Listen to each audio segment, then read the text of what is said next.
आज जो विश्व स्वास्थ्य दिवस अवसर में पारादीप पोर्ट क्लब जो प्लस लेडीज विंग मान सहभागिता और श्री साई हॉस्पिटल सहयोगित ये जो कैंपटा आज कर बहुत स्वागत योग्य पदक्षेप या द्वारा जो मैंने पाखापाखि लोक मैंने गरीब लोक मैंने आम सुविधा पाऊन स्वास्थ्य सेवा से आज सका लगी ए सुधा पेसेंट मैंने आसुँच जो साहय आज उपदेश दिया बहुत स्वागत योग्य पदक्षेप। ब्लड अभाव पड़ू ब्लड कलेक्शन कैंप गोटे करूँ कले लोक मैंने गरीब लोक ब्लड पाऊना आजिका खरा दिन पर्टिकुलाली आज डेंटाल सर्जिकल मेडिकल और गायनिक हिसाब से आम 4 जन डाक्तर ये आसु जी पेसेंट मैंने प्राय समस्त देखा चलती। स्वास्थ्य दिवस उपलक्षे श्री साई हॉस्पिटल आनुकूल्य आम एक मागणा स्वास्थ्य सेवा परीक्षार शिविर आयोजन करुचु।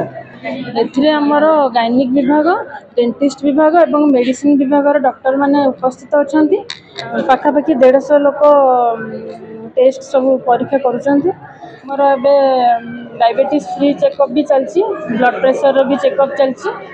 Ladies wing port club Paradip तरफ आमर श्री साई हॉस्पिटल सहयोग आम गोटे मागणा स्वास्थ्य परीक्षा शिविर आयोजन करूँ। से आज बहुत खुशी लगुच समस्ते आसुँच उपकृत होती सुस्थ मस्तिष्क ही गोटे सुस्थ समाज गठन हो पारे। तेणु मु अवसर में आमर आमर मेडिसिन स्पेशलिस्ट आसछंती डेंटिस्ट विभाग आसछंती एवं गाइनिंग विभाग आसछंती विभिन्न विभाग आसीचंती। तेणु मुझे भगवान श्री जगन्नाथ पाखे प्रार्थना करी समस्ते सुस्थ रुहतु समस्ते समस्त मंगल हो। धन्यवाद।